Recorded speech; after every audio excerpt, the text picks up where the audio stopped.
फिर दिन हुआ पुरानी रात का, करे सो शुक्र हम खुदा की जात का, खुदा की जात का, नया फिर दिन हुआ। आज की आयत।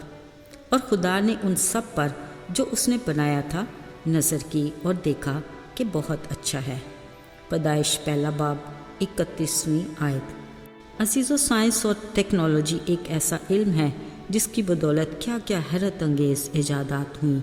वो सब इंसानी दिमाग की इख्तरा हैं जिनको जब बज़ाते खुद इंसान ही देखता है तो हैरान रह जाता है। जब सोचते हैं तो कोई और भी ऐसा काम तो नहीं रह गया जिसमें इंसान को मेहनत मशक्क़त करनी पड़े और खून पसीने की कमाई खानी पड़े। बस एक बटन दबाएं और इंसान की ही बनाई मशीनों के कारनामे देखते जाएं। लेकिन जो असल में सोचने की बात है वो ये है कि जो इंसानी दिमाग ये सब कुछ ईजाद कर रहा है उसका खालिक कौन है। बिलाशुबा इंसानी जिस्म खुद एक हैरत अंगेज़ मशीन है जिसका कोई सानी नहीं, तो फिर ऐसी मशीन को ईजाद करने वाला खुद कितना लासानी होगा। याद रहे, इंसान अपनी दिमागी सलाहियतों को बरूए कार ला कर हाँ कितना ही बुलंदी पर न जा पहुँचे, अपने खालिक खुदा के सामने अपनी ज़ात में खाक और राख है। अजीज़ो, बिलाशुबा साइंस किसी भी चीज़ को तख्लीक नहीं करती, बल्कि हज़ारों साल पहले तख्लीक की हुई कायनात की चीज़ों को फ़कत दरियाफ़्त करने की जुस्तजू में ज़रूर रहती है।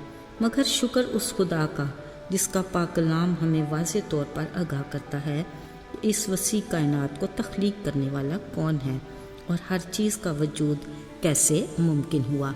अजीज़ों, क्या हम खुद से सोच सकते हैं कि इब्तिदा में हमारी ज़मीन की असल हालत क्या थी? चारों तरफ पानी ही पानी, अंधेरा और वीरानी।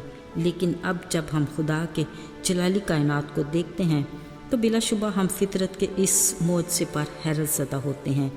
एक पत्थर के नीचे छुपे छोटे से कीड़े से लेकर बड़े सितारों तक, सख्त चट्टानों से फूटते कतरा कतरा चश्मों से लेकर बुलंद बाला पहाड़ों तक और न जाने क्या क्या। कलाम मुक़द्दस के मुताबिक ये सब कुछ खालिक के हुक्म पर वजूद में आया जिसको उसने देखा और कहा अच्छा है। अजीज़ों, अगर हम कायनात की हर शय का बगौर मुशाहिदा करें तो कुछ भी ऐसा नहीं जिसमें बनी नौ इंसान के लिए बेहतरी और भलाई नहीं। जब पानियों को यकजा करके दरिया और समुद्र बनाए गए तो पानी ही को हुक्म दिया कि अपने अंदर बकसरत मखलूक पैदा करो। खुश्क ज़मीन को कहा अपनी अपनी जिन्स के मुताबिक फल सब्जियां और बेल बूटे पैदा करो। फिर ऐसा ही हुआ। खामोश फ़ज़ाओं को खूबसूरत परिंदों और उनकी दिलकश आवाज़ों से रौनक बख्शी। जंगल में तरह तरह के जानवर अपनी जिन्स के मुताबिक नमूदार हुए और अपनी फितरत के मुताबिक रहने लगे। फिर फलक पर सूरज, चाँद, सितारे खालिक खुदा के हुक्म से मुकर्रर वक्त पर नमूदार होने लगे। यूँ सुबह और शाम के सिलसिले शुरू हुए। ज़रा सोचिए, इन तमाम चीज़ों में कुछ ऐसा है जिसमें बनी नौ इंसान का फ़ायदा नहीं। इसीलिए तो खालिक खुदा ने कहा कि सब अच्छा है।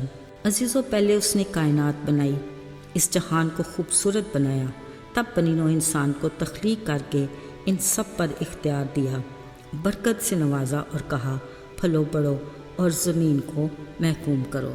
साथियों, हमें किस कदर खुदा के शुक्रगुजार होने की ज़रूरत है, मगर शायद हम अपनी मसरूफ़ ज़िंदगी में इस अहमियत को नज़रअंदाज करते हैं। होना तो ये चाहिए कि हर दिन कम अज़ कम एक वक्त ऐसा ज़रूर मुकर्रर करें कि अपने आसपास कुदरत के अजीम शाहकारों को देखकर खुशी मनाया करें और इनकी तख्लीक करने वाले का शुक्रिया अदा किया करें और आसमान और ज़मीन के जाओ जलाल वाले रब की अज़मत पर गौर किया करें।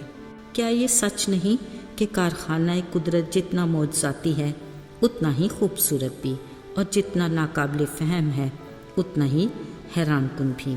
अजीज़ों, हज़रत दाऊद ज़बूर 19 में अपनी हैरत और खुदा की अज़मत का एतराफ़ करते हुए कहता है, आसमान खुदा का जलाल ज़ाहिर करता है और फ़िज़ा उसकी दस्तकारी दिखाती है।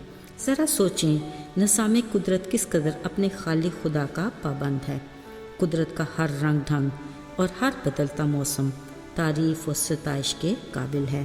ہر چیز میں خالق خدا کی حضوری، قدرت اور اس کے جلال کی گواہی ہے۔ کیا یہ سب کچھ ہمارے خوش ہونے کے لیے کافی نہیں؟ یقیناً ہمارا دل خوشی اور رب کی شکر گزاری سے بھرا رہنا چاہیے، اور ہمارے سر ہمیشہ اس کی عظمت کے سامنے جھکے رہنے چاہیے۔ آئیے دعا کریں۔ پیارے خداوند، تو نے ہمارے لیے اس خوبصورت کائنات کو تخلیق کیا۔ ہم محدود عقل رکھنے والے انسان کے لیے تیری عظمت اور جلال کو سمجھنا ناممکن ہے۔ ہمیں توفیق عطا کر کہ ہم تیری قدرت کو دیکھ کر تجھے مکمل طور پر سمجھ سکیں۔ بے شک تو کس قدر عظیم خدا ہے۔ یسوع کے نام میں تجھ سے مانگتے ہیں، آمین۔